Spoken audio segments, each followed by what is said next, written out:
Hello, and we are here for the final video in my series of videos looking at social media ROI and working with a social media team, or in this case, well, either deciding whether to hire a salaried employee or a freelancer. Now, in the world of social media, this has become a very big question to anybody that manages marketing or social media for any organization where they're kind of left with this question of how do we improve our company's social media presence without just piling it on to somebody else.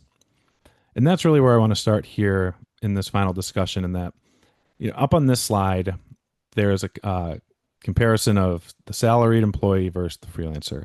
But before you get to that point, it's important for any business that's looking to expand their social media footprint to understand that social media is not something to be thrown on to the proverbial plate of work that someone else has.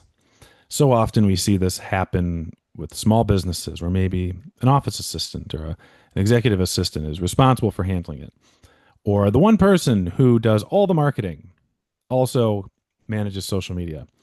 Sometimes that might work, but for a brand to fully realize their true potential from the social media point of view, it's really important to advocate and challenge the status quo and instead utilize some resources to have somebody whose primary focus is social media. Now we see this. I've seen that. I personally was hired as a social media coordinator in my one of my first jobs. I did that in addition to managed email marketing, managing the website. Later, managed a lot of other things. But for me, that was a big part of my job. And I am not saying that a salaried employee that does social media should only do social media necessarily. Um, it can be any mix or match, whatever fits the brand and the larger marketing strategy. But for social media to be an afterthought, like a 10 to 20% of a job where the person doing it has no marketing experience whatsoever, that is where I believe brands go wrong. So let's say you have a business and you've made the decision, okay, we need to add somebody to help grow our social media presence. Then what? That is where this question comes. Do we add another employee full time or do we look outside? There's a lot of benefits to both. We're going to go through both of those as well as when to do that. So let's start with the salaried employee. First, a couple of basics. They get the salary and benefits. Benefits, if you've ever wondered, um, I actually think that this ratio is reversed. The cost to the company of your benefits is generally, again, rule of thumb, not always the case, about half your salary. So it's really a 2-to-1 salary to benefits ratio. Um, but um, these people, once you're paying them a full time salary, you also have the full time work week. And on top of that, there is always a new hire onboarding or training or orientation. Anybody who's watching this has probably gone through at least one of those in their time. Sometimes those onboardings are a couple of hours, sometimes they're a couple of days, sometimes they're a couple of weeks. Kind of varies depending on the industry and your job and the business. But there's also other things for salaried employees. Some benefits. One, there are the internal benefits and support. You might get a company issued computer, you get access to all the logins, you get Outlook, or Google, Slack, all those things. And then you also have the team building activities where you can build those relationships. And they're part of the team. If you have a larger marketing team, say 5 to 10, 15 people, that social media person is really a crucial part and really part of a cog that this well-oiled machine that is constantly looking to build the brand awareness for the company. But also, this person is usually inexperienced, or they're lacking some business acumen. There's a lot of people like myself who have been in social media for a long time. I'm not looking for a social media coordinator position, and I don't think most millennials like myself are. But when we are managing social media, it is at a fundamentally different level than what I'm talking about here. What I'm talking about here is somebody who's more 1 to 3 years of experience and somebody to manage the tactical day to day. Yes, it's nice if they can handle the strategy and you do want to hear their ideas, but this is somebody who is a little bit more surface level. Yes, they will need to create content, um, but the idea of the salary employee is that they grow into a role that they can eventually learn to understand. Where does social media fit within the brand? What are the products or the services that we offer? How eventually can we get this person, train this person, bring them up professionally to a point where they can oversee not just the social media strategy, but how it connects to the bottom line for the brand. That's really a couple of critical points. The advantages to the salaried employee is you're playing the long game here. Now the problem is that if this person does poorly, they're going to be really hard to remove. It's extremely expensive to fire and then rehire a position, because they're part of the team, they're part of the culture. It's never good, never a fun time to remove an underperformer. But say they are a positive performer, you are then tasked with the challenge of maybe they're doing really well. They're going to always want a raise. They're going to want a bonus. They're going to want a promotion. Maybe they want to manage somebody. So, as a manager, you are hiring not just somebody who can grow within a position, but you also have to take in the headaches that come with them, good or bad, um, and there's success or failures.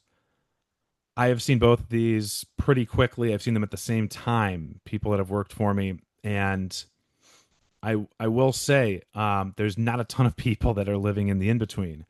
You have a lot of people that really want to do well, that really want to crush it, and then you have a couple of people that just aren't cut out for it or whatever in your company.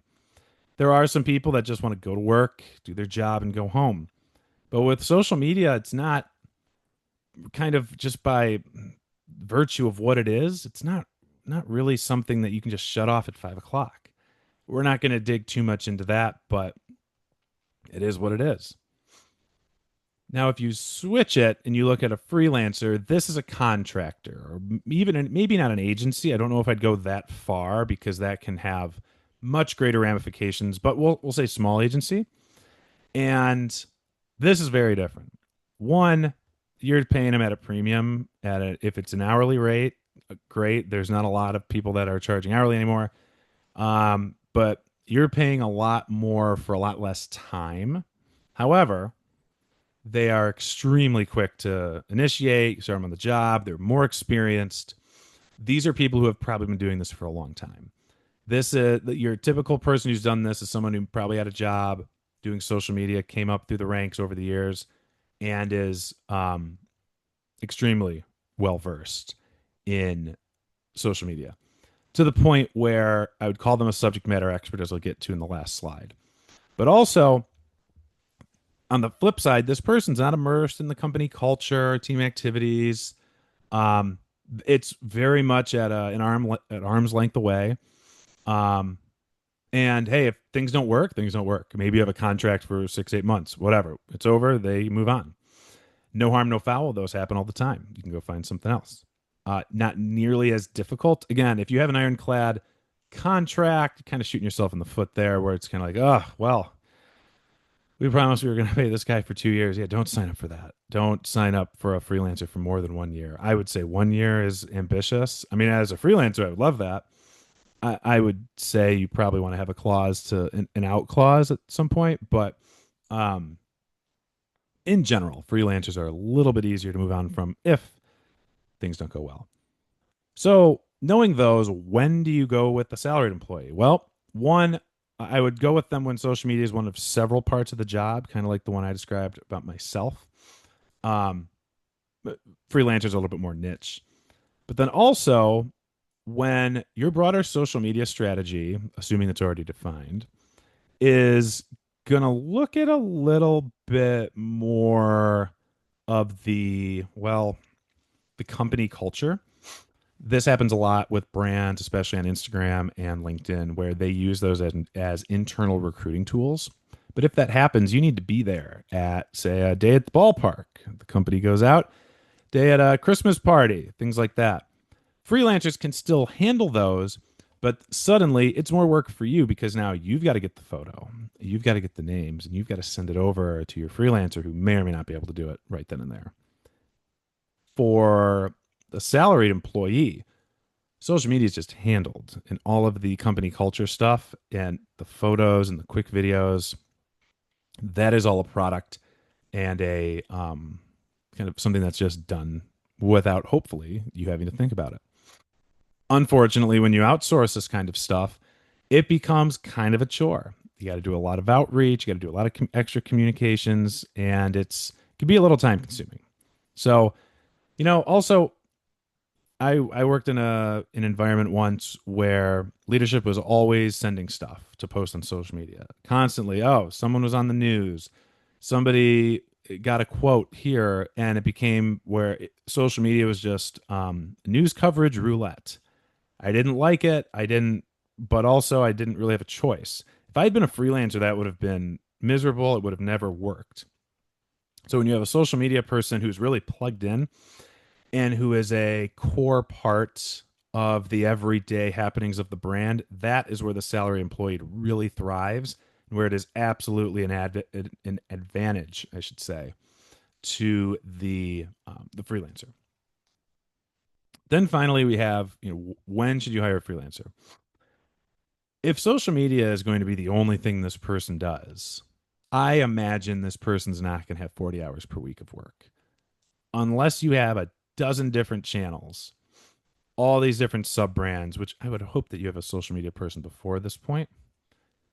It's pretty uncommon for a company starting up that has never had a person manage social media where they hire somebody and they have that much work to do. Social media, by and large, is not, at least at first, a 40-hour a week gig. You can turn it into that and you can grow it and expand it, do what you want with it. But by and large, it's just not, that's just not the nature of the beast. Now, there's some days, some weeks where things are going to get busy. And yes, you're going to always be doing that. But when social media is isolated and it is just a niche piece, that is where the freelancer comes in. But also, the freelancer generally is going to come with skills, maybe graphic design, maybe new content development, new kind of content ideas. The fact that this is a subject matter expert is the fact that this person is going to have new content ideas that a less experienced social media person would not have. Also, this is really the freelancer's great when your leadership team's really hands off and they just kind of let social media people do what they do. I worked for a company like this. It was really nice. But also as a salaried employee, it was like, well, I was hoping for some feedback on this. I'm just going to, it's almost like a waste. And so that's where the freelancer helps. Because reality, you're not spending, if you look at it over the course of 12 months, the company is spending maybe half on the freelancer as they did on a salaried employee. When you look at all the costs, maybe less. And so you're spending less time. You're not investing as much of your organization, but also you're not getting 40 hours a week, but you are getting a much more efficient 40 hours a week. So that's why I put, hey, it's a less budget available for social media than if you could hire somebody full time. That's when you got to look at a freelancer, because if you're going to hire somebody for 20 grand a year, I don't think you're going to give a lot of talent there. Up next, finally, the qualifications. These are the last two slides. So if I'm a salaried employee, right, I go through the interview process. There's all these requirements and qualifications. The big ones I want to point to here, though, is a salaried employee really needs to be versatile in working with different social networks. This does not, by the way, this is not a comparison between freelancer and salaried employee. This is more of just a statement on what the job market is like today and what the types of people that are interviewing for and applying for these jobs. A lot of people these days in that 1 to 4 years of experience, they're very good on one, maybe two platforms.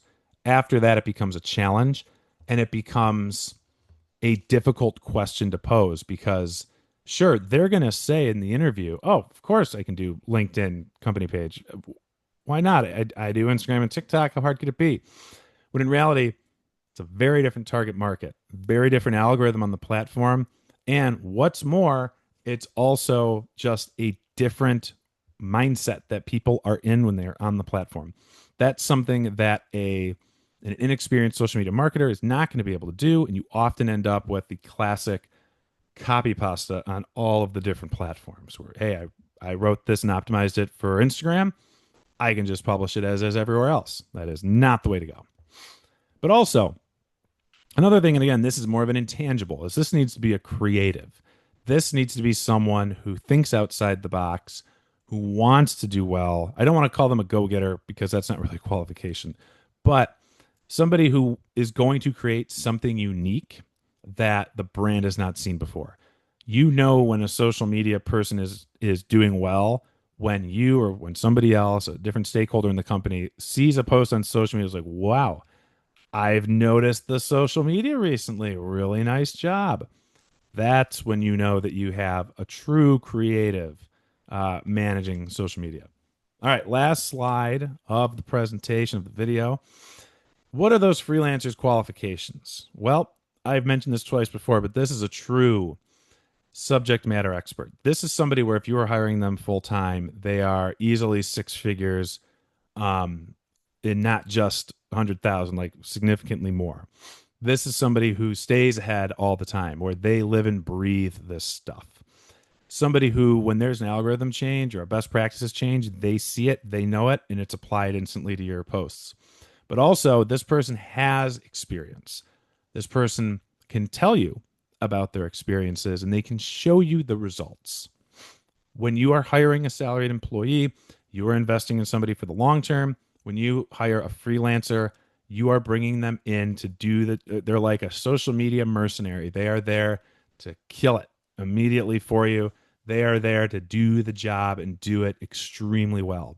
You're going to pay them a pretty penny to manage your social media strategy, to manage your platforms, and they know it. They are there to be efficient for you, and they are there to get the most out of your brand all the time.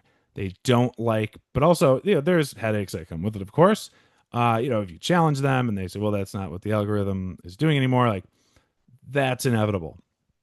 But hey, the qualifications for a freelancer are pretty straightforward. This is somebody at the top of their game, at the top of the social media food chain.